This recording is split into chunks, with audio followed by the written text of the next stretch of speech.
Just 2 hours ago, Allied air forces began an attack on military targets in Iraq and Kuwait. These attacks continue as I speak. Ground forces are not engaged. This conflict started August 2nd when the dictator of Iraq invaded a small and helpless neighbor. Just a short time ago, you heard the president announce that coalition forces of Operation Desert Storm have begun a large-scale ground operation against Iraqi forces inside Kuwait. This phase of the combined air, land, and sea campaign has been carefully planned to force Iraq out of Kuwait with a minimum number of casualties to Allied forces. Indeed, analysis and computer modeling indicate that chemical agents released by aerial bombing did not reach U.S. troops in Saudi Arabia. However, we have identified potential fallout concerns in southern Iraq, particularly at the rear area chemical weapons storage bunker and pit area at the location known as Al-Qamishiyah. Our operations are designed to best protect the lives of all the coalition forces by targeting Saddam's vast military arsenal. Initial reports from General Schwarzkopf are that our operations are proceeding according to plan. We use protective outer garments, boots, masks. I don't think you have seen a single battle scene from the Desert Storm War where our troops were not in mock gear.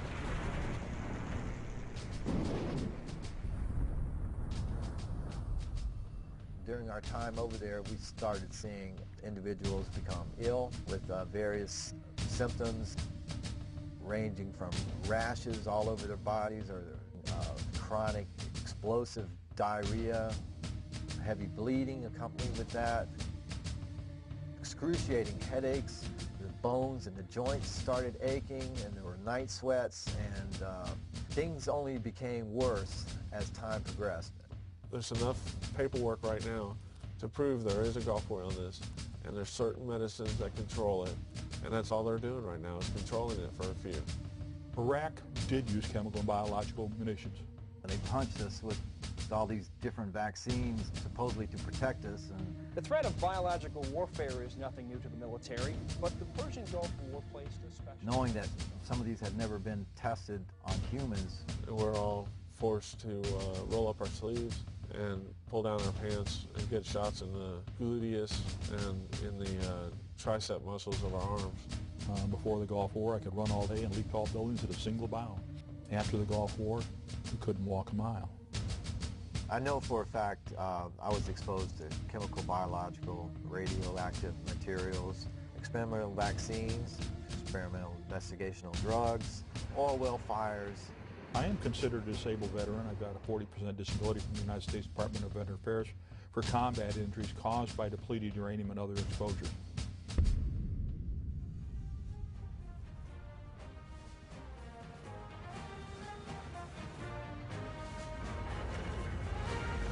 It is more than a trial by fire. It is a rite of passage, a challenge to join the elite. And if you succeed, if you can master your fear, outsmart your enemy, and never yield even to yourself, you will be changed forever.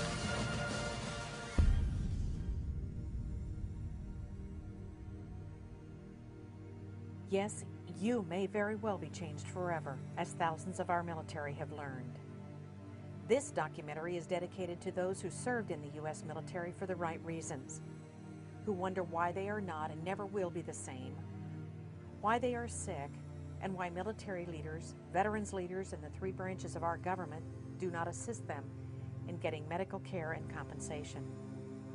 The majority of our veterans only want to know what is wrong with them, why they became ill, and how they can be made well again. We will focus on the experiments conducted, the documents that support this experimentation, and what must be done to advance the cause of basic human rights for all active duty, Guard, Reserve, and veterans. For those of you who are not familiar with military experimentation, you are about to get a lesson in history. For to experiment without consent is truly beyond treason.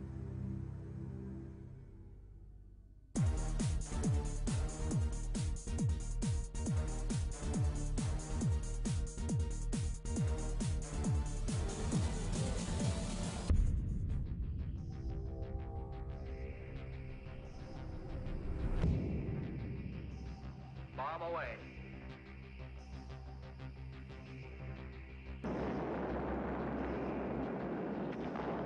Atomic veterans include members of the United States Armed Forces who were exposed to ionizing radiation from atomic and nuclear weapons testing during the period beginning with the Trinity blast of July 16, 1945 at Alamogordo, New Mexico, the U.S. cleanup of Nagasaki, Hiroshima, the 235 atmospheric and nuclear weapons test in the Pacific, and Nevada test sites ending with the Nuclear Test Ban Treaty of 1963. The National Association of Atomic Veterans recognizes that civilians, as well as military personnel, were exposed to harmful nuclear material radiation, and that many of these personnel have since died as a result of radiation-induced illnesses. Over 382,000 servicemen, as well as civilian personnel, took part in a variety of tests during the Cold War period, when the Atomic Energy Commission, working in conjunction with the Department of Defense, had troops participate in and witness the detonation at various Pacific and Nevada test areas. Most detonations were larger than and emitted considerably more deadly radiation than the two weapons which were employed against Japan at the end of World War II. During the test, various government agencies and departments were interested in learning about the various effects of atomic and nuclear weapons, as well as how these weapons affected the immediate performance of military personnel and equipment. Troops, ships, and various types of equipment were placed from several hundred yards to several miles from the center of each detonation.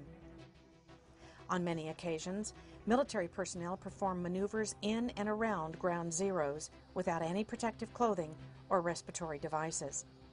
Since the end of these tests in 1963, there has been no government-sponsored medical surveillance of test participants, nor any effort to locate these individuals to warn them of potential health threats.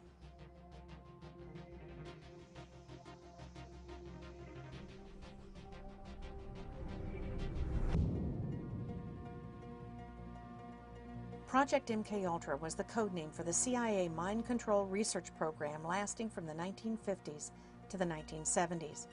In 1964, the project was renamed MK Search. MKUltra was started on the order of CIA Director Allen Dulles in April of 1953, largely in response to alleged Soviet, Chinese, and North Korean mind control techniques on U.S. prisoners of war in Korea. Because most of the MKUltra records were deliberately destroyed in 1972 by order of then-Director Richard Helms, it is impossible to have a complete understanding of the more than 160 individually funded research projects sponsored by MKUltra and the related CIA programs. Experiments included radiation, LSD. Experiments included dosing CIA employees, military personnel, other government agents, prostitutes, mental patients, and members of the general public with LSD to study their reactions, usually without the subject's knowledge.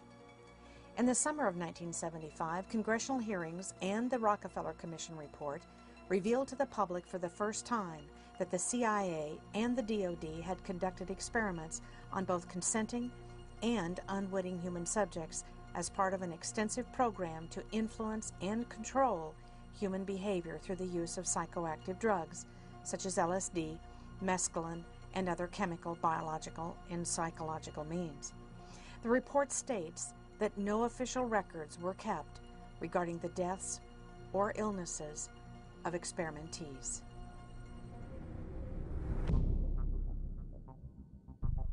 A U.S. Army project that ended over 25 years ago is now the subject of much scrutiny.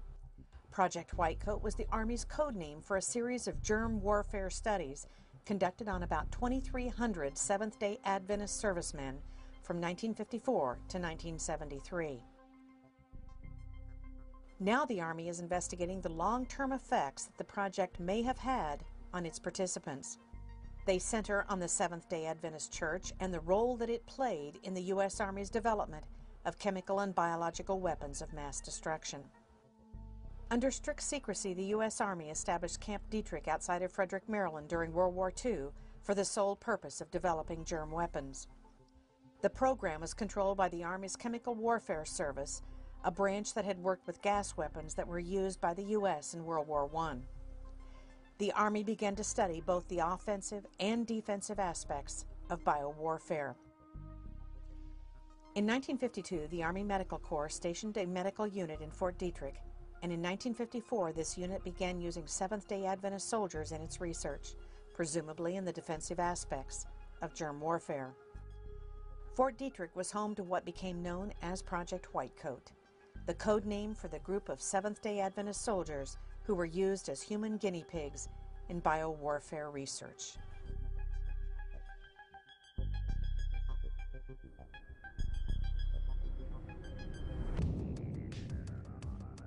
Agent Orange was the code name for an herbicide developed for the military primarily for use in tropical climates.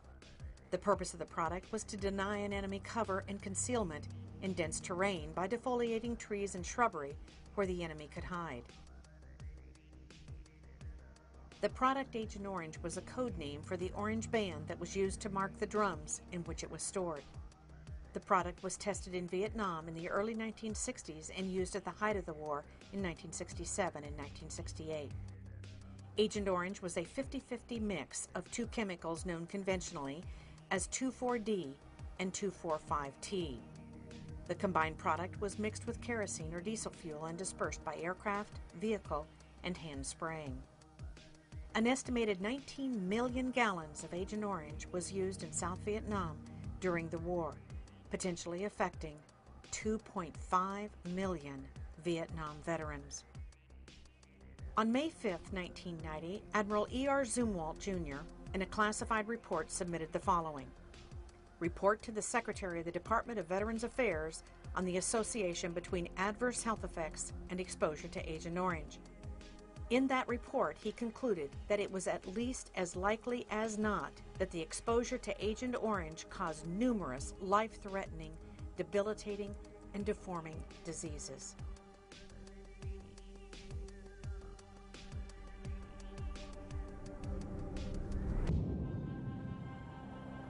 BZ is the Army's designation of the psychedelic chemical known in military circles as Agent Buzz, or by the Army's chemical code designation of EA-2277. BZ was aerosolized, sprayed from aircraft, and utilized in conventional bombs. The effect of BZ was that it was psychotropic in nature. Over 362 human subjects were experimented upon at Dugway Proving Ground in Utah in 1964 under the code name of Project Dork. Most records of military experiments involving BZ are still classified and unable to be obtained even through the Freedom of Information Act. BZ was an incapacitating agent with paranormal hallucinations that lasted for not just days, but for weeks and months. You may have seen the movie Jacob's Ladder, which depicts effects from the mist sprayed over our military by our Department of Defense.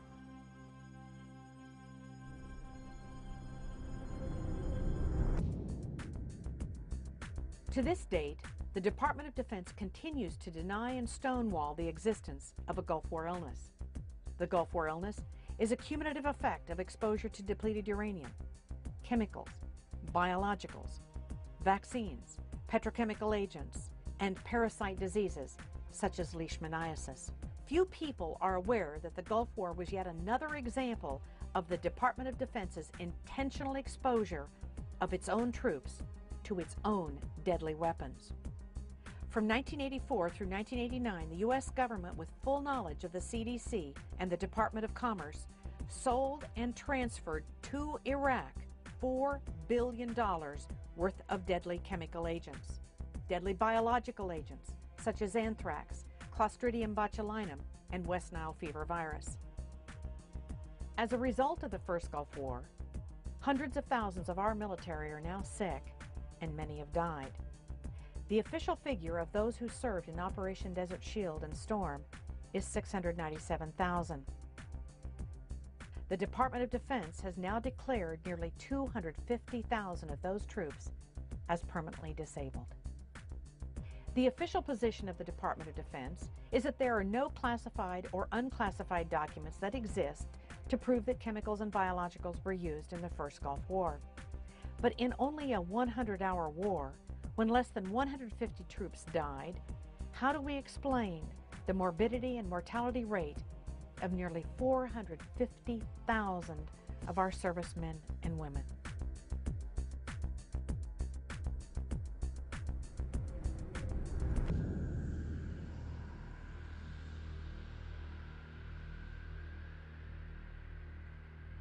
At the time that the Gulf War started, I was the nuclear medical sciences officer, intelligence and covering everything, special operations officer, mobilization officer, training officer for 330th Medical Brigade. That's the largest medical brigade in the U.S. Army. It's an Army Reserve Medical Command under a one-star general. Dr. Doug Rocky is a U.S. Army Health Physicist and Nuclear Medical Sciences Officer. Dr. Rocky has expertise in nuclear, biological, and chemical warfare operations, microwave radiation, emergency response, decontamination, and battlefield cleanup. We were the super garbage men. We had to clean up the messes. We had to identify the messes. We had to collect all the garbage. We had to provide the on-site medical care. It's a lot. All the Iraqi equipment, a lot of U.S. equipment, contains radiological components. When that equipment was blowing up, the radiological materials were released into the environment, exposing and contaminating. And then to top it all off, we used uranium munitions, known as depleted uranium. They've been used back in 1973 by the Israelis against the Egyptians, but during Gulf War I, Desert Shield and Desert Storm, we took it to a totally new level. The use of radioactive materials on the battlefield. Deliberately taken tons and tons, actually over 350 tons of solid radioactive materials, and dispersed it across Kuwait, Saudi Arabia, and Iraq. Taking our radioactive waste and throw it in somebody else's backyard.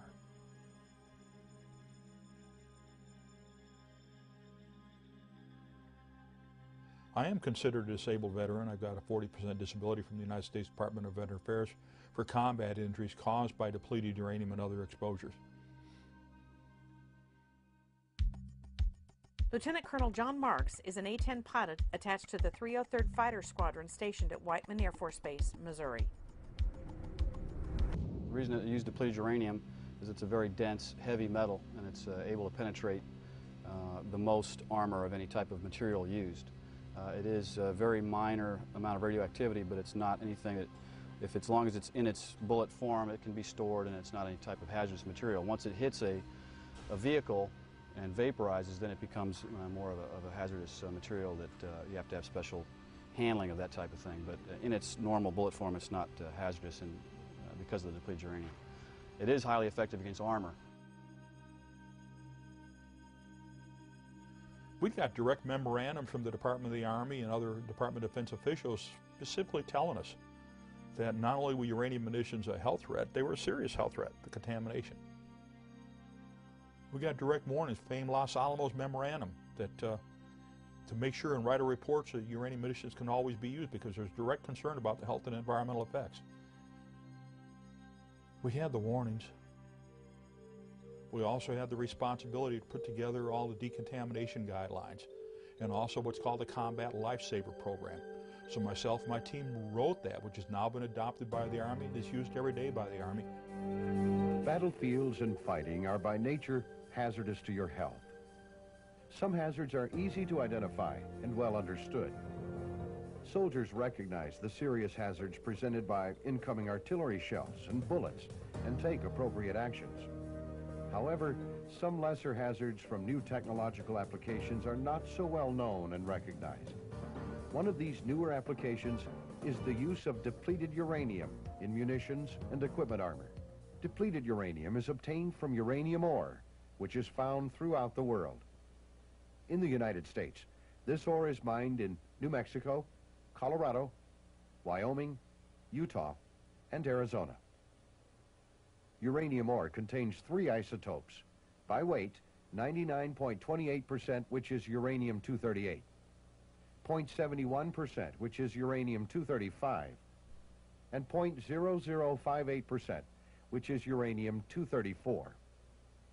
Of these 3 isotopes, uranium-235 and uranium-234 are used for nuclear fuel and weapons. Uranium-238 becomes depleted uranium. This is an aluminum model of one DU tank round. This round would be fired by an Abrams tank. If it was actually uranium rather than aluminum, it would be over 10 pounds of solid uranium. What happens, it moves extremely high velocity. The minute it leaves the bore of the gun, it catches fire. So this rod is a burning rod of uranium. It impacts tremendous forces, unbelievable forces, over this very small diameter. And it's like a blowtorch with tremendous forces that punches right through. Now, as this breaks through and goes into anything, can be steel, concrete, sandbag bunkers, wood, or anything. Uranium itself is soft. So you have parts of the fragments of uranium breaks off as it enters and goes through. The uranium rod emits alpha, beta, and gamma radiation and X-ray radiation. The alpha particle is a 4.15 MeV particle. That's 4.15 million electron volts. Now, the intercellular voltage, the voltage that your cell operates biologically, is 10 electron volts. So when that cell is bombarded by an alpha particle at 4.5 million electron volts, it doesn't have a good day. We have all kinds of other problems. We have the beta particle and the gamma rays, the X-rays. Now, we've actually measured the ionizing radiation emissions from a DU rod within, say, 4 to 6 inches at over 300 millirems per hour. Now, that radiation is continuous. So you get a fragment of DU into your body that's emitting at over 300 millirems per hour. Or if you're holding the rod in your hand, it's over 300 millirems per hour. And if you got the fragment, then you got the alpha particle in there, which is an extremely hot particle, 4.15 MeV. And we're looking at what we measured over 10,000 counts per minute, 10,000 disintegrations per minute, 10,000 alpha particles per minute. In fact, in May of 2002, the U.S. Department of Veteran Affairs reported that over 160,000 troops that participated in Gulf War I, the period August of 1990 through the fall of 1991, basically October and November 1991, have been classified as disabled from anywhere from 10 to 100%. Now, my own disability didn't come about until after May of 2002. The count right now is somewhere close to 200,000. When we look at all the troops that have gone into the Persian Gulf region between August of 1990 and May of 2002, when the last formal report was written, the U.S. Department of Veteran Affairs formally acknowledges over 221,000 individuals are labeled as permanently disabled, and over 10,000 are deceased that had service connection disabilities. There's a big difference. There's a 60,000 increase in individuals that are disabled amongst those that served after the fall of 1991. That disability is only due to residual exposures and immunizations that were continued to be given, because there was no active combat. There was no active maneuvering. So what's happened? Well, what happened prior to Gulf War I is pre-deployment health physical assessments were not given. And at the completion of Gulf War I, post-deployment health physical assessments were not given, even though we specifically requested it. In my own case, when I came back to get released after completing special projects, I said I was exposed to these. We need to do these tests. And they refused to do them. I've been a staff scientist at 2 nuclear weapons laboratories, 5 years at the Lawrence Berkeley Lab, where the Manhattan Project started, and 2 years at the Lawrence Livermore Lab. Lorraine Murray is an independent scientist who specializes in radiation issues. Her degrees include BS in geology, master's degree in Near Eastern Studies, and has pursued doctoral studies in geosciences at the University of California, Davis. For the past 5 years, my research is focused on the damaging effects of low-level radiation. The history of depleted uranium goes back to a 1943 declassified memo known as the Groves Memorandum. In this memo, depleted uranium is recommended for development as a poison gas warfare weapon. According to the United Nations Human Rights Commission, which has declared depleted uranium illegal, approximately 17 countries have purchased depleted uranium weaponry from the United States government. In December of 1992, the director of the United States Army Environmental Policy Institute was ordered to figure out ways to reduce the toxicity of uranium munitions by Assistant Secretary of the Army Walker. In 1995, the director of AEPI told the Secretary of the Army, "We can't reduce the toxicity. It's not possible." The United States Army Common Task Training states very specifically, uranium contamination will make food and water unusable. And yet we use it in combat all over the place. That's why the United Nations Subcommission on Human Rights had ruled that uranium munitions were an illegal weapon, because they're indiscriminate. They can't be cleaned up, and they last for eternity. The amount of depleted uranium used in the first Gulf War in 1991 is approximately 340 tons, and this was admitted by the U.S. government. In Yugoslavia, Lord Robertson, who was the head of NATO in 1998, admitted in the public media that the United States had used depleted uranium warheads in every missile used in that invasion. It's estimated that at least 1,000 tons of depleted uranium was used in Afghanistan in 2001, and approximately 2,400 tons were used in Iraq in 2003. The United Nations Subcommission on Human Rights, because of the fact that uranium contamination makes food and water unusable, has a permanent effect and can't be cleaned up, and affects not only combatants but non-combatants. It's been ruled an illegal weapon. It was years ago. That's common sense. We all know that the United States falsely accused Iraq of possessing weapons of mass destruction in 2003. In fact, the United States invaded Iraq and used weapons of mass destruction against the Iraqis.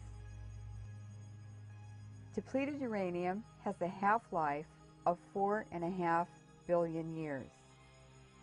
If we had a pound of depleted uranium now, in 4.5 billion years, there would only be half a pound left. This means that the Middle East and Central Asia and Yugoslavia are contaminated forever.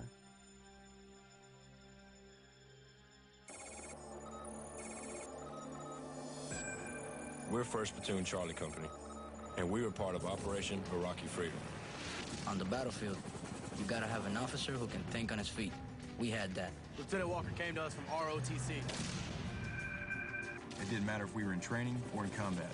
He was right there with us. He had confidence and dedication. And wherever he goes, we go. I'm a military brat. My father spent 24 years in the Army. Staff Sergeant Bob Jones is a veteran of Desert Storm, a former Army Ranger now retired and disabled due to Gulf War illness. Not only is Bob ill, but his entire immediate family is affected as they all suffer from mycoplasma fermentans incognitus. During the air campaign, we targeted their chemical, biological, and nuclear facilities. And so we were exposed to chemicals, biologicals, nuclear radiation in the form of depleted uranium, and also direct enriched uranium, or EU, from those nuclear facilities that were bombed and targeted. And many of the coalition, especially guys on the front line, such as my unit and others like us, were in the area of exposure from the fallouts of the coalition bombings. And although this information became widely known as early as 1994, through testimony and release of GAO reports that showed that the meteorological data supported the fact that the downwind plume or fallout from the bombings drifted over a large number of the troops that were forward positioned. The U.S. military personnel during Gulf War I, just like during the Balkans and in Gulf War II now, were not adequately protected from all of the exposures they had. We know from first-hand experience that the M40 series mask, as confirmed by the United States General Accounting Office, is defective. We know that it leaks when you move your head. We know that none of those, either the M17 series or the M40 series, provides protection against toxic industrial chemicals. No. Were they adequately protected? Absolutely not. Was my team adequately protected? Absolutely not. We wore the respirators, and we got sick. Now, what happened? What we confirmed and what we saw during Gulf War I and when I did the research as director of the Depleted Uranium Project, that DU round comes down and it breaks up. We have the spalling, then we have the fire. And we create uranium oxides of different types. Some in the ball game the size of cigarette ash and marbles on down to 0.1 micron. This has always been known. When I talked to senior Manhattan Project scientists that were expert particle physicists, they said, hey, we knew uranium when it breaks up like this was going to be down in the 0.1, 0.2 micron range. No doubt about it. The gas mask, the respiratory protection issued to the troops, there's no way it can protect against inhalation. Well, that's what happened to myself and my team. We wore the respiratory protection during Gulf War I, inhaled it, and got sick. We wore the respiratory protection when we were doing the Depleted Uranium Project research in Nevada test site. U.S. Department of Energy approved respirators. And we could smell and taste the uranium through the filters.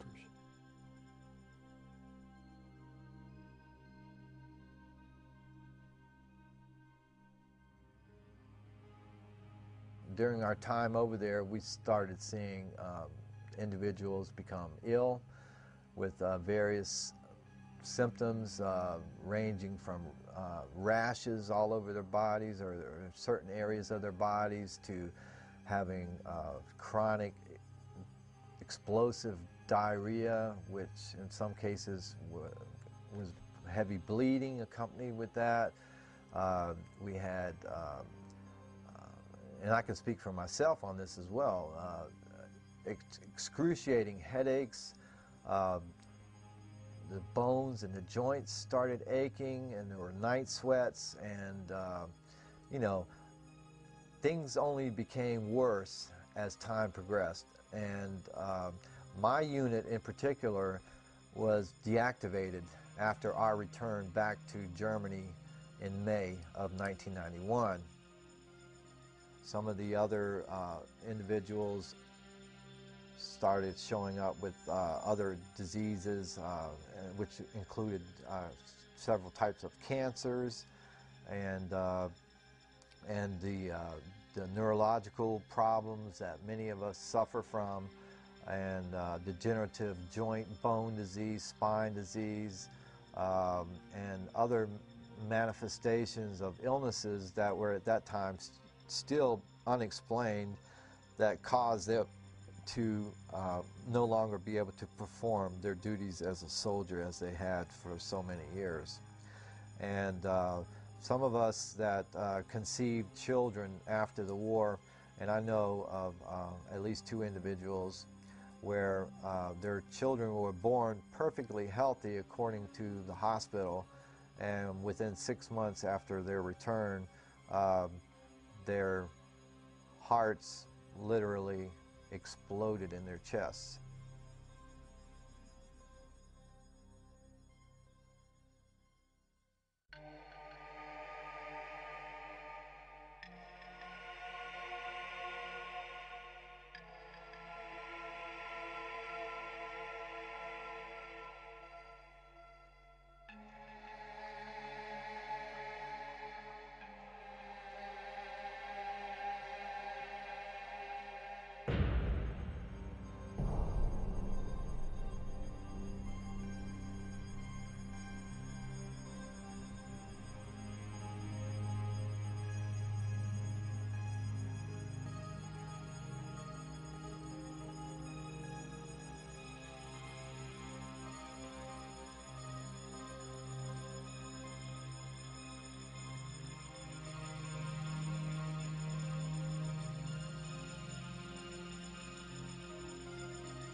In the civilian population in southern Iraq, the Iraqi doctors are reporting very large increases in cancer, leukemia, diabetes, immune system disorders, and of course birth defects in the newborns. The babies are born without a brain, without eyes, without legs, or without arms. Sometimes the baby is born with a cyclops eye, just one eye in the forehead. And each year, these birth defects are more and more severe. Pediatricians now in southern Iraq are reporting that some babies are born without heads or arms. They're just pieces of flesh.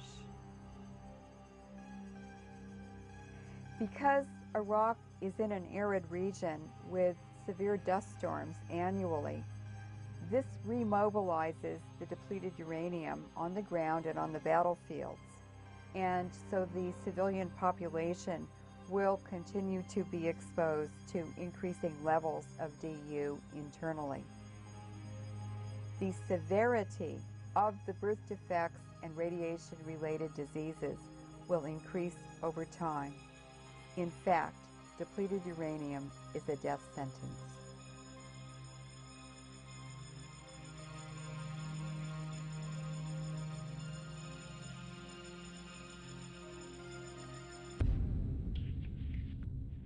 Individuals are depleted uranium casualties, whether they're civilians or combatants. Doesn't matter where they were, whether they were exposed during manufacturing processes, testing processes, or combat use. One of the things that we're starting to see, we saw the respiratory problems right off the bat. That was predicted by the Groves Memorandum, totally confirmed by my own physicians and totally documented in my VA medical records. Then we saw the rashes. Well, what we're having is we have the particulate irritation damage, we have the chemical toxicity damage, and then we have the radiological damage, which is the result of the cancers and the tumors. All of the birth defects, they absolutely confirm chromosomal aberrations from the ionizing radiation damage to the cells and the tissues. Neurological problems, rashes, cataracts, kidney problems. Your life is messed up. As said in the Groves Memorandum, it's going to cause all these health problems, and there is no medical care and treatment. You can't reverse radiation exposure damage to the body.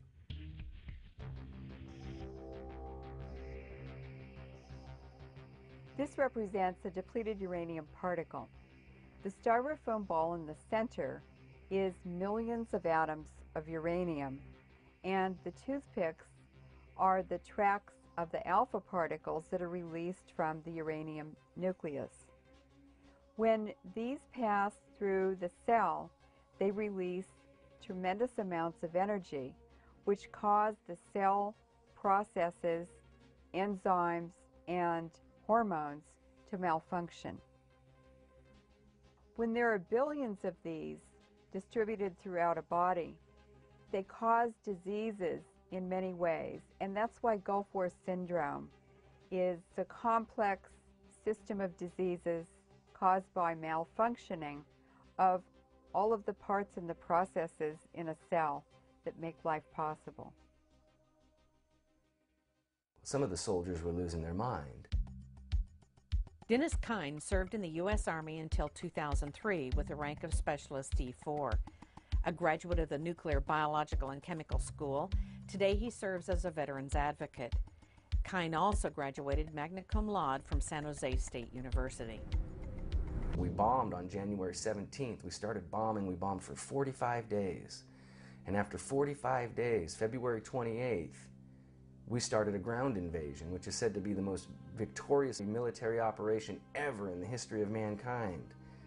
Well, it wasn't victorious. We got sick immediately. On March 1st, Lieutenant Colonel Ziem issued a memorandum that stated specifically, we better have somebody advocate for the use of this weaponry, otherwise the environmentalists might get upset. On March 3rd, they called a ceasefire.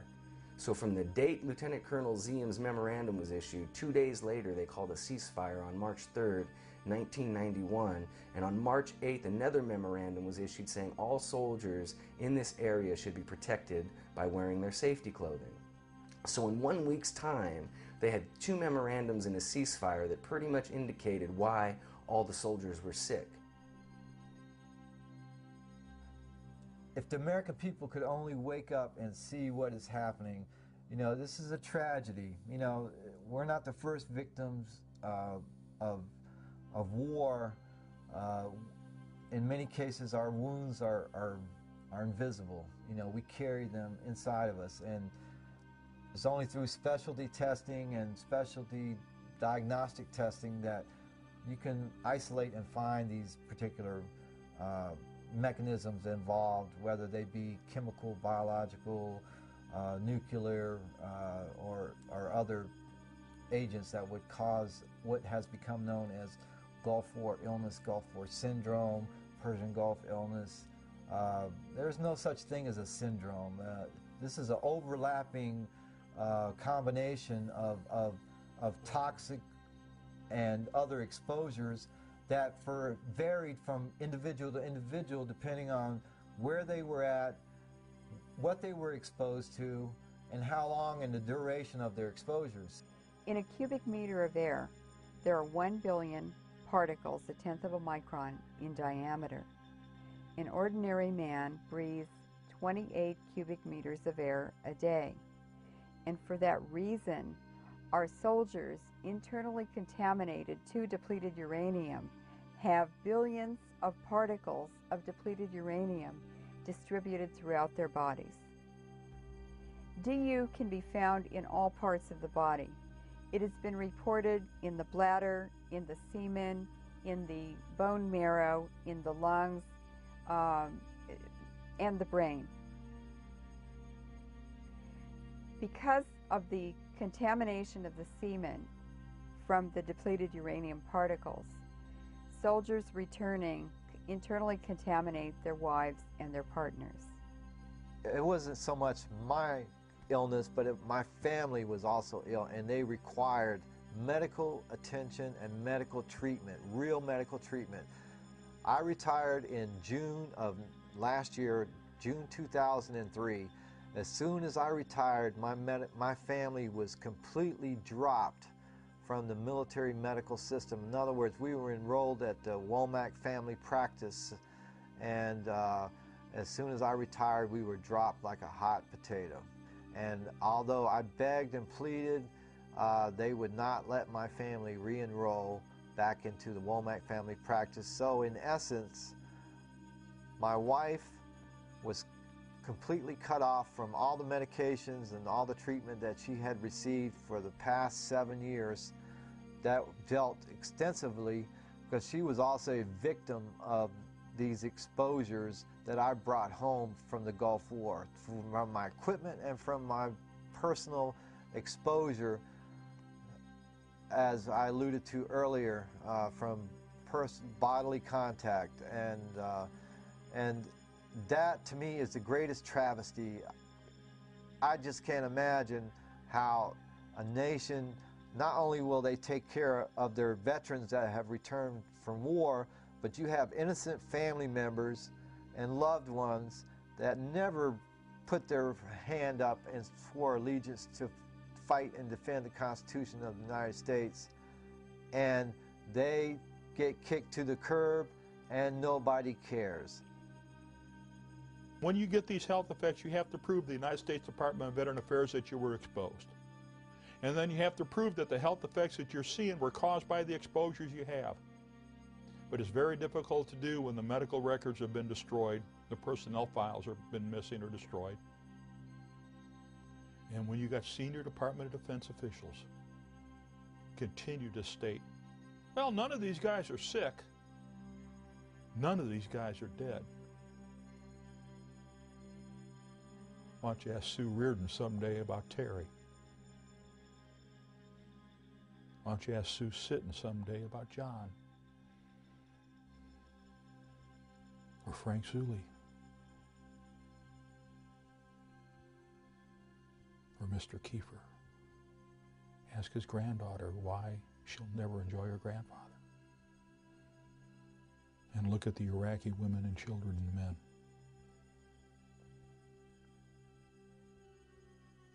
Ask the question yourself. Is winning a battle but contaminate air, water, soil, and food worth the life of your son and daughter? Is it worth the life of the child? Not just those that are alive, but those that are going to be exposed because the contamination remains there for eternity. It's real simple. I was tasked to clean up the uranium munitions by name, by order, during Gulf War I. I was assigned as the depleted uranium project director. I did the research. I prepared the programs. I wrote the regulations for management. I wrote the procedures for management.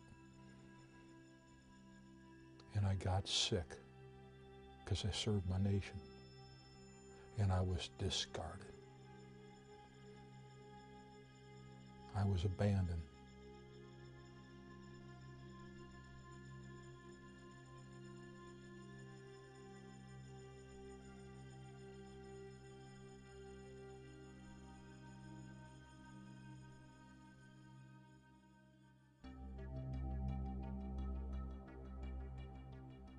Depleted uranium weapons are designed not only to kill the enemy, devastate the civilian population for generations to come, but DU weapons also destroy the environment and damage the economy.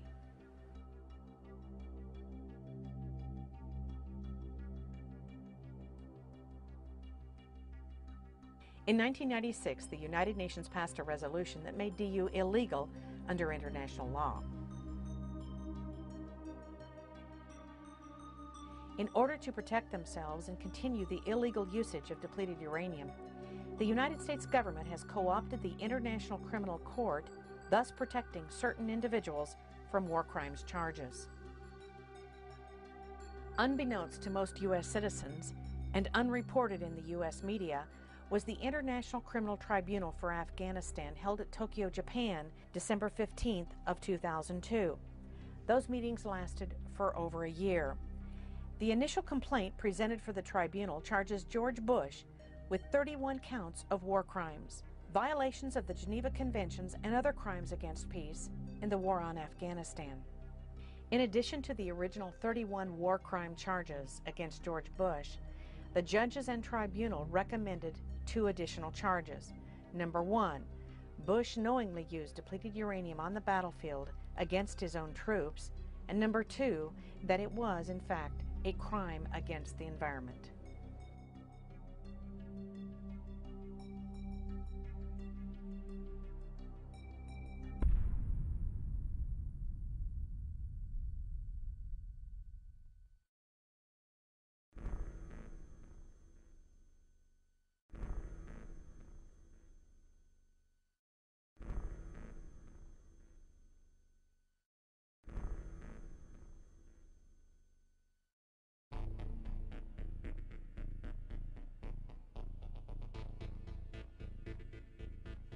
The United States Army, USAMR at Fort Detrick, Maryland, sold and provided the chemical and biological munitions and anthrax spores to Iraq.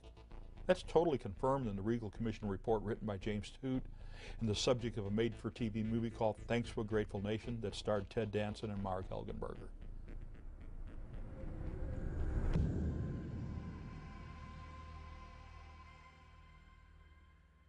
The United States has a long-standing involvement in the sale of weapons to third world countries.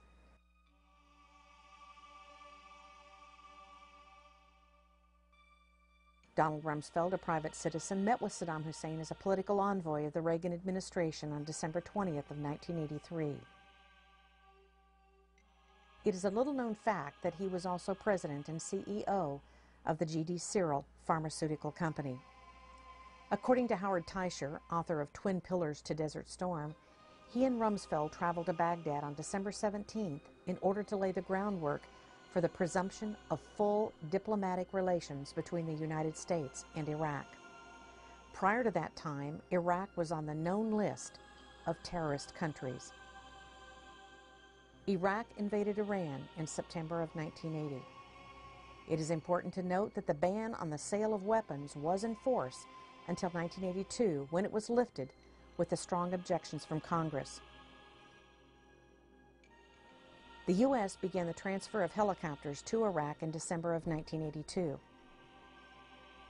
In 1983, Banco Nazionale del Lavoro of Italy and its branch in Atlanta began to funnel $5 billion in unreported loans to Iraq with the blessing and official approval of the U.S. government.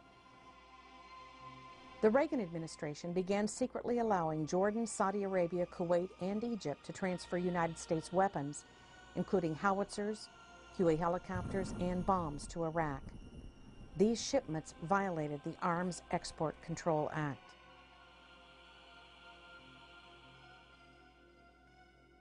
From 1985 through 1989, the Department of Commerce licensed 70 biological exports to Iraq, including approximately 21 batches of lethal strains of anthrax, shipments of weapons-grade Clostridium botulinum, and West Nile fever virus. In April of 1988, the Department of Commerce approved the shipment of chemicals used in the manufacture of mustard gas. The U.S., with the approval of the CDC and the Department of Commerce, armed Iraq illegally from 1985 through 1989.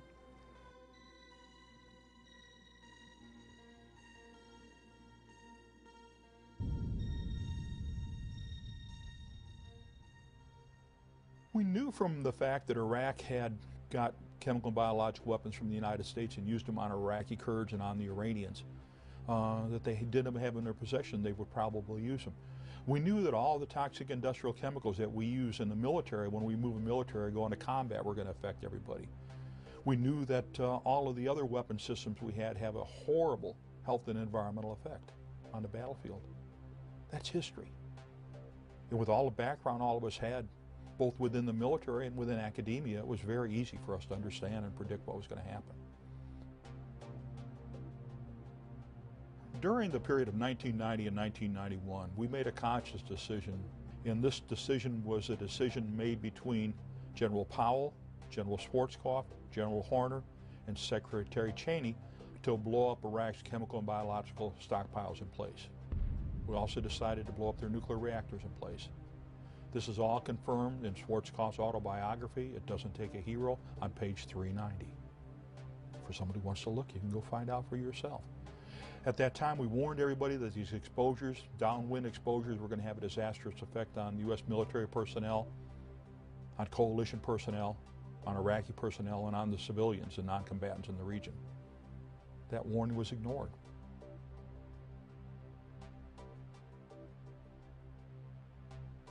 The average military person had no knowledge that the United States was secretly and illegally continuing to sell weapons of mass destruction to Iraq just prior to Operation Desert Shield and Desert Storm. It is important to note that these biological materials were not attenuated or weakened and were capable of reproduction, thus illustrating these biological agents were not for research, but for the purpose of weaponization. Not even the military medical personnel tasked with treating the wounded on the battlefield had any training regarding a biological or chemical casualty. According to Senate Report 103-900, by the time of the invasion of Kuwait, Iraq had developed biological weapons. The Regal Report states that Iraq's biological warfare program was the most advanced in the Arab world. There is substantial evidence to suggest that the Iraqi military used the Soviet doctrine of multiple chemicals and multiple biologicals against our troops. This serves to confuse the diagnostic and treatment process and would account for the wide variety of symptoms displayed by Gulf War veterans. Most of the guys that I served with are either severely disabled or dead due to the fact of their exposure to the different elements that were involved. Michael is a veteran of Desert Storm and served in the area of special operations. Because of fear of reprisal by the Department of Defense or loss of his veterans' benefits, he has requested that we alter his voice and image. One memory that sticks very clearly in my mind is the chemical alarms. At least once a day, we'd have a chemical alarm go off. And after a while, we learned to pay attention to them because we were told it was a malfunction. They would try and tell us that either it had blown paint on it, some fumes from something that had been painted nearby had been blown on it, and that set it off, and so on and so forth. And it makes me wonder. They claim that no chemical weapons were used, but I have every reason to believe that now, in retrospect, it's so sad. It's so sad that you trust them so much that when the chemical alarm goes off, and most normal human beings would go, well, I don't care what you say, that chemical alarm goes off, I'm going to take precautions. But you are so indoctrinated in the fact that, oh, well, we're here to look out for you, we're going to take care of you, that when the chemical alarms go off, you just sit there and continue eating or reading or whatever it was you were doing. On a number of occasions, chemical alarms went off, and we were ordered not to basically respond to them or report them or write down statistics or even study the environment we were in, which is normally what an NBC person would do. Once an alarm goes off, you start putting, testing things around to see if there's anything happening. At the first call of an alarm, we would be told a number of different things, like it was the gasoline setting it off, or it was the oil well fires burning that was setting it off, or it could have been anything other than an actual chemical or biological agent. Surely wasn't. Don't worry about it, soldier. You'll be okay. We had alarms going off, chemical alarms, and there were several occasions where we had to go into full mop gear in the middle of the night, or especially in the middle of the night. It's unbelievable that we had all this equipment that had been calibrated and sent over there prior to the war, and we had set out monitors in the perimeter and in the area to detect any kind of chemical activity. However, what is of significant and monumental importance is the fact that we had no biological detection capabilities over there whatsoever. And this all relates back to the fact that we destroyed their chemical biological sites and also the bunker complexes, not to mention the big one in Camisea, which is the only one that got any kind of real attention due to the fact that an individual or several individuals happened to film the contents of that bunker complex. The order was given to blow the place up rather than the normal procedures when you find a place like that magnitude holding the contents that it did. There were other means of disposal. The area was secured, and what surprises me is the fact that we received no warning. No one was instructed to get into any kind of mop gear or any type of chemical protective posture, although it's questionable whether it would have helped anyway. Well, we were issued, MOP suit, military occupational protective posture is what MOP stands for. MOP suits, we were issued them, but they were useless to us after the first 3 days after we opened the package. So you get in country, they issue you a brand new suit, it's got a charcoal filter in it, but the minute that package has been opened and that suit has been liberated, that suit is useless. You can't keep putting it on and taking it off. The Department of Defense has long touted that American troops are the best prepared, trained, and equipped in the world. Unfortunately, the equipment that was meant to save their lives may very well have cost them their health in Desert Shield and Storm. Information has now been obtained that proves that the chemical suits sold to the Department of Defense during 1989 were in fact useless. Isratex, A company from Raynell, West Virginia sold nearly 800,000 defective suits that later proved to be full of tears, holes, and poor stitching. One hole can mean the life or death of a soldier during a chemical exposure. The company subsequently filed for bankruptcy, and its owners have never faced accountability for their actions.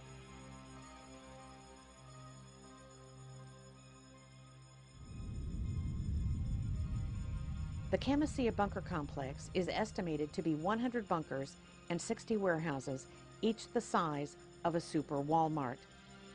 The destruction of Camisea was not even discussed until June of 1996, when it was addressed by Senator Specter at the Senate Armed Forces hearing. General Schwarzkopf said the following.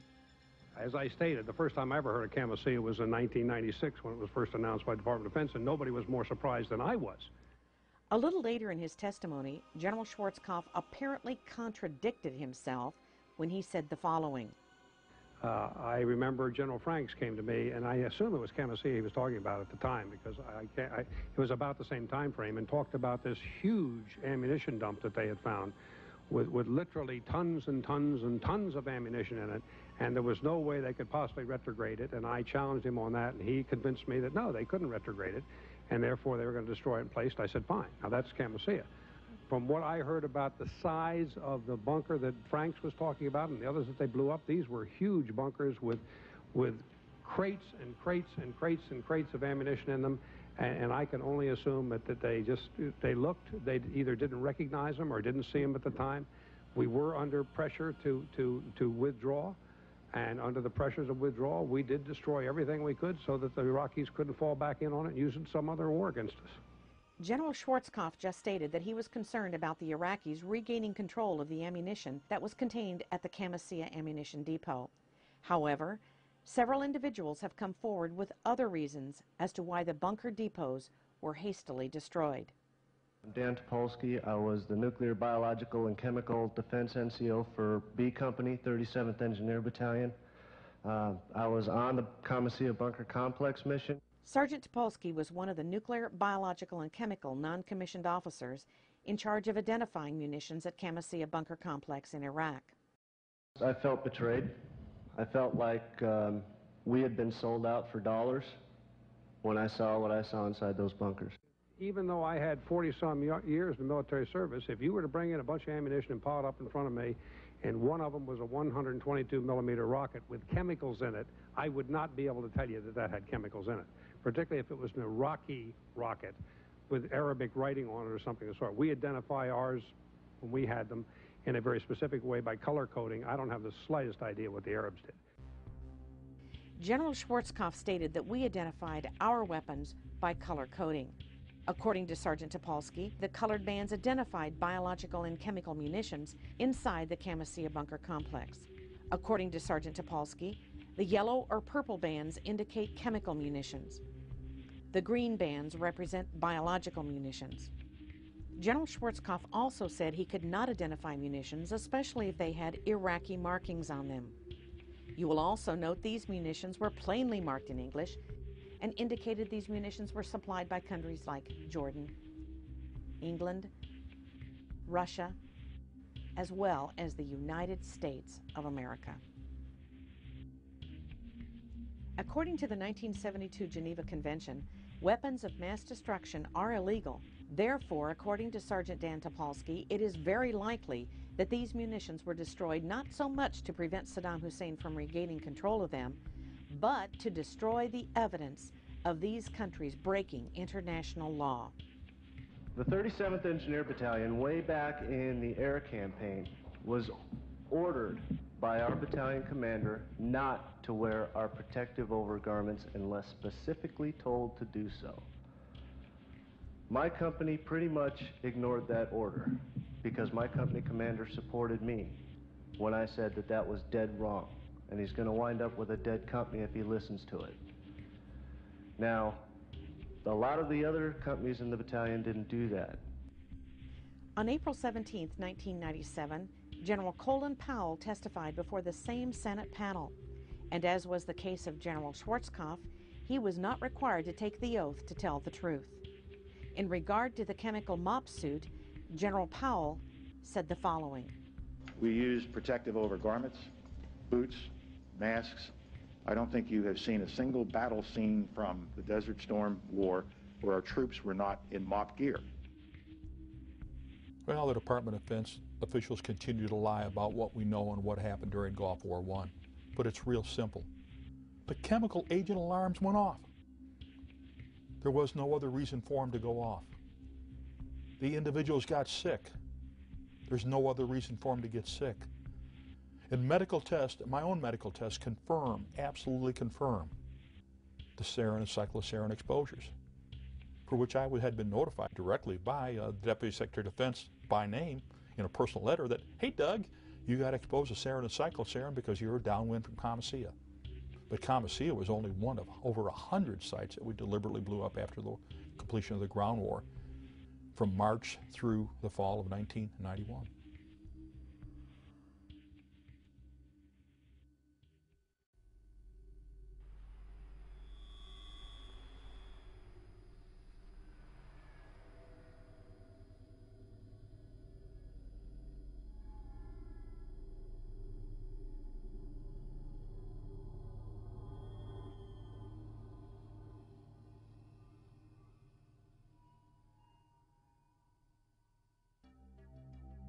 Even though the Department of Defense continues to deny the widespread use of chemicals and biologicals during the first Gulf War, Jonathan Tucker of the Monterey Institute of International Studies has demonstrated evidence for the use of chemicals in the Kuwaiti theater of operations.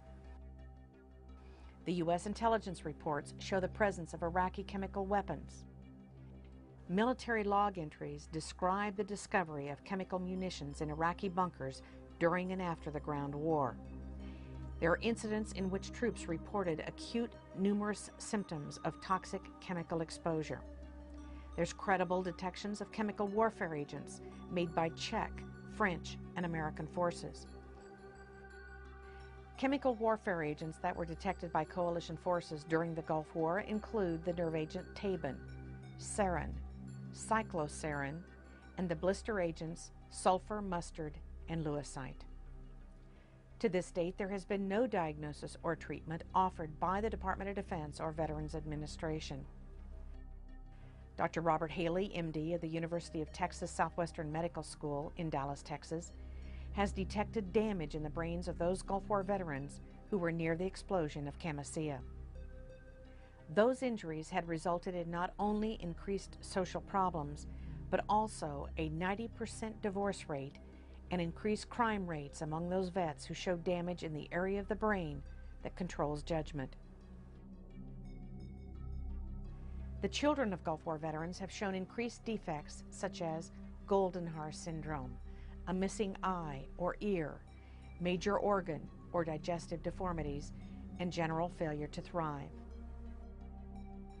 13 years after the Gulf War, the Department of Defense still calls the Gulf War illness a mystery disease. Either the Pentagon employs the most incompetent researchers and physicians in the world, or the cover-up is by design that these troops are being denied meaningful medical care. We can only conclude that the Department of Defense is waiting for an army to die.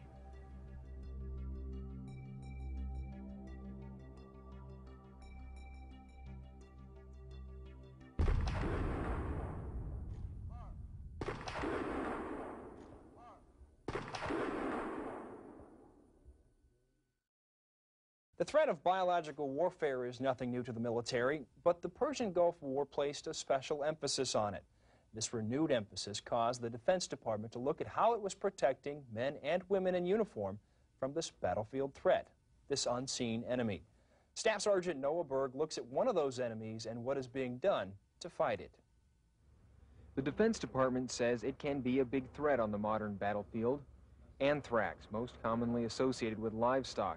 And the type that worries those military leaders most is the type that is inhaled. Sometimes people refer to as very early stages as something like a common cold. But then the person goes downhill very quickly. Because of the potential anthrax threat, last year the Defense Department ordered vaccinations. And one of the first in line was Chief Master Sergeant of the Air Force, Eric Benkin. Despite isolated protests, the vast majority of medical experts endorse the vaccine's use. And despite charges that the so-called Gulf War syndrome and anthrax are connected, Huxell says that's just not true. The Defense Department continues to stress the safety of the anthrax vaccine, and all troops headed for the Persian Gulf receive the inoculation series.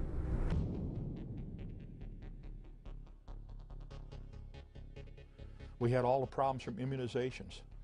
Our team was tasked to put together the anthrax vaccine program in theater. But we were also ordered, do not record lots, batches, doses, who got them, what their reactions were, when they got them, or how many they got. Direct orders. There's enough paperwork right now to prove there is a Gulf War illness, and there's certain medicines that control it, and that's all they're doing right now is controlling it for a few. Staff Sergeant Mark Zeller was a member of Special Operations in the 18th Airborne Corps. He served in the Iraq-Iran War, Desert Shield, and Desert Storm campaigns. And we're all forced to roll up our sleeves and pull down our pants and get shots in the gluteus and in the tricep muscles of our arms. We all started getting sick, but we didn't think nothing of it because our flight surgeon was telling us that it's hygiene that's getting us. We're all not taking baths every day. It's like maybe once a week or once every 3 days. And that hygiene was supposedly getting the best of us, so we didn't think anything of it after that. They punched us with all these different vaccines, supposedly to protect us, and knowing that, some of these had never been tested on humans. My neck bones are degenerating. My lower back's degenerating. No one knows why. They want to go in there and scrape it and biopsy it. I'm like, I don't want to be in a wheelchair afterwards. It's pretty damaging to a guy that used to be in special operations and jumped out of airplanes for a living. So.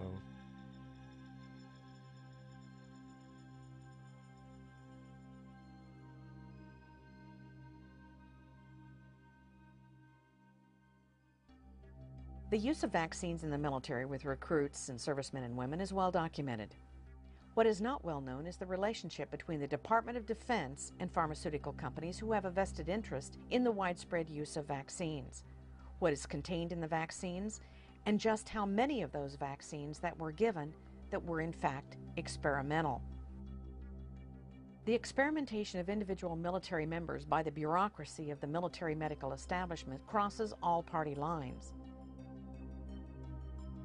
Military experimental use of vaccines have been conducted during the past 50 years. The senior Bush administration ordered the use of experimental vaccines anthrax and botulinum during the buildup of the first Gulf War. The Clinton administration ordered the experimental use of the tick-borne encephalitis vaccine in Bosnia. Perhaps one of the most devastating executive orders regarding vaccines came under the Clinton administration. Executive Order 13139 essentially orders the use of experimental vaccines and/or drugs at any time without the service member's consent to be given to anyone in the military as long as the President or the Secretary of Defense approves. During the first Gulf War, it was not unusual for a service member ordered to Iraq in 1991 to receive 10 to 17 vaccines in one setting.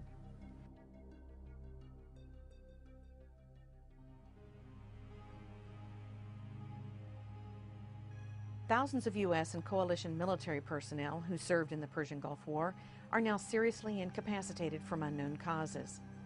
One common thread for all military personnel were the vaccines. Many of those who did not deploy became ill also. Unfortunately, the U.S. military medical establishment has continued to conduct on an ongoing basis operations such as Project Badger and that has been referred to as a Manhattan-like project that involved the Tri-Service Vaccine Task Force.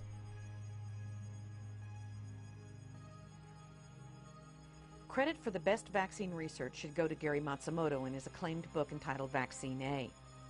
Matsumoto concludes that the government covertly experimented on troops using squalene which is an oil-based booster used to make vaccines stronger.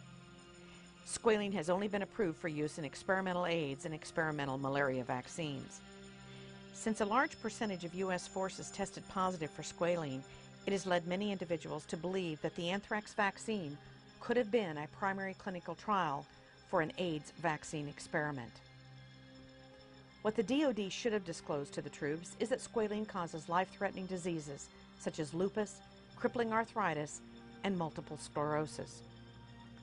On May 11, 1999, at an Air Force briefing held at Dover Air Force Base, Air Force Surgeon General Charles H. Rodman II denied the use of squalene in the anthrax vaccine.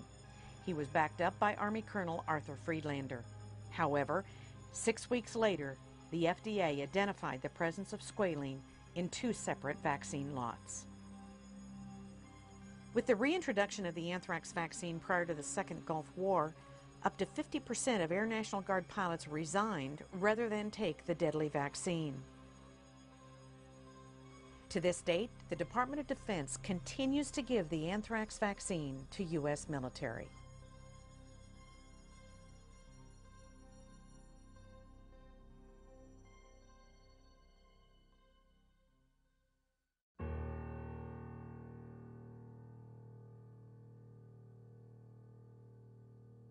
The minute you walk into a recruiter's office, the first thing they say is, "Young man, if you do this, you'll be taken care of forever." And in modern day, the 21st century soldier, it includes women. So men and women are promised health care should they become sick from the battlefield.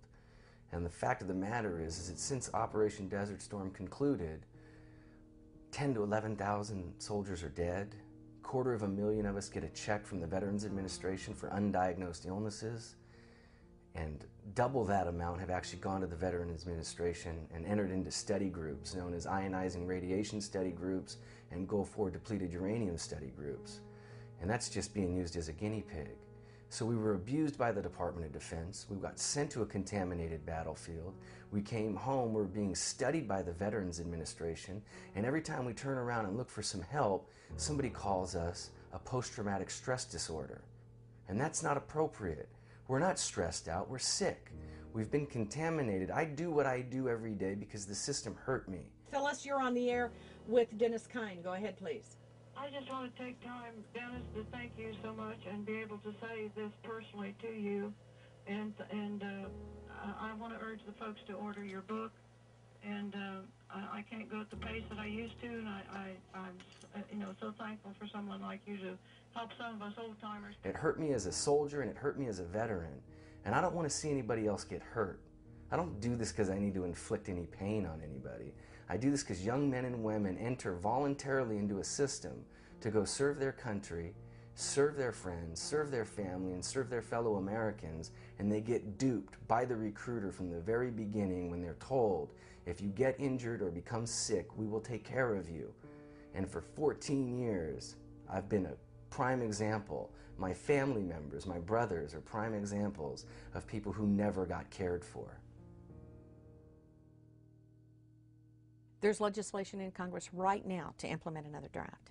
Every parent needs to decide if they're willing to send their child to be part of a military medical establishment experimentation process, because that's exactly what is going to take place.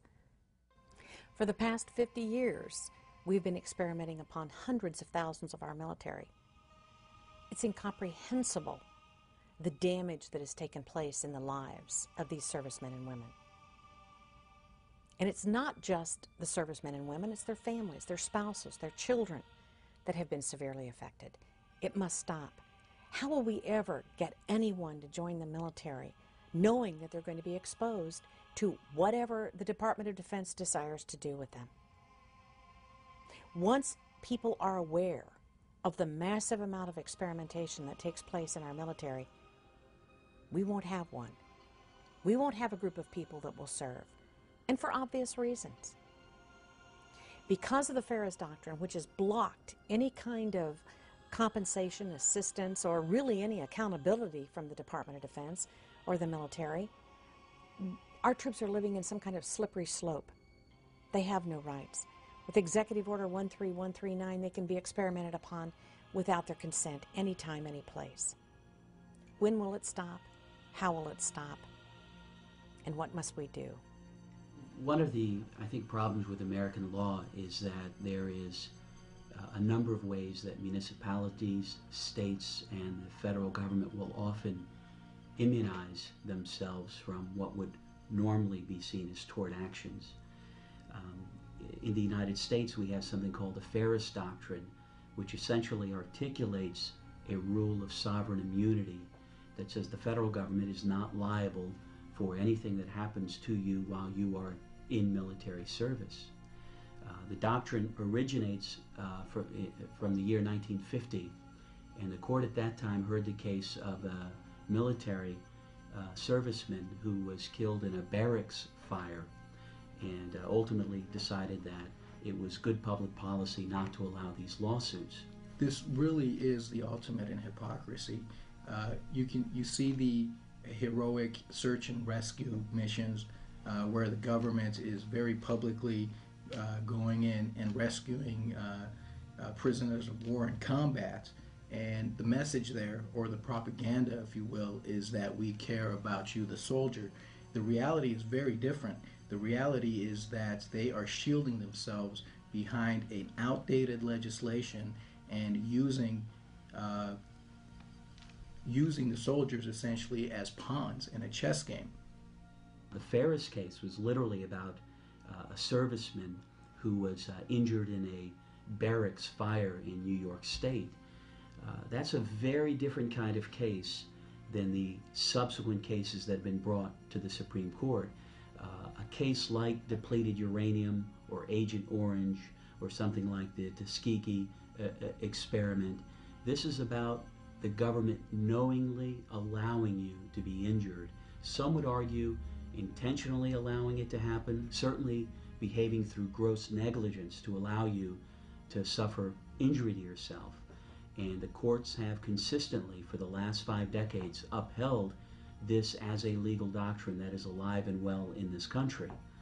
Now, recently, in the late 1980s, ironically, one of the most conservative justices, Justice Scalia, has indicated in a decision where he was joined by 3 other justices that the Ferris Doctrine was wrongly decided.